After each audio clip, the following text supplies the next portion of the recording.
నా పేరు మీద లెటర్ మీద కొంతమంది వైసీపీ తొత్తులుగా ఉండి వాళ్ళ ముసుగులో ఇక్కడ జనసేన పార్టీని నష్టం కలిగించాలన్న విధానంతో ఈరోజు ఒక ఫేక్ లెటర్ ఒకటి రిలీజ్ చేయడం జరిగింది.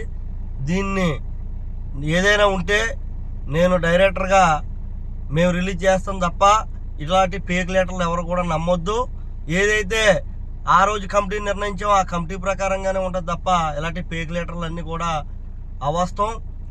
ఏదైతే అక్కడ ఏదైతే పార్టీకి వ్యతిరేకంగా పనిచేస్తున్నారో ఆ వ్యక్తుల మీద క్రమశిక్షణ చర్యలు తీసుకొని 2-3 రోజుల్లో ఆ మండలానికి వర్కింగ్ ప్రెసిడెంట్ని కూడా ఏర్పాటు చేసి పార్టీని ముందుకు తీసుకెళ్లే విధంగా చేస్తాం. ఇలాంటి ఫేక్ లెటర్ నమ్మొద్దని చెప్పి మండల ప్రజలకు అందరికీ కూడా తెలియజేస్తూ ఇట్లు మీ రాజాని వీరసూర్యచంద్ర, నర్సీపట్నం నియోజకవర్గ ఇన్ఛార్జ్.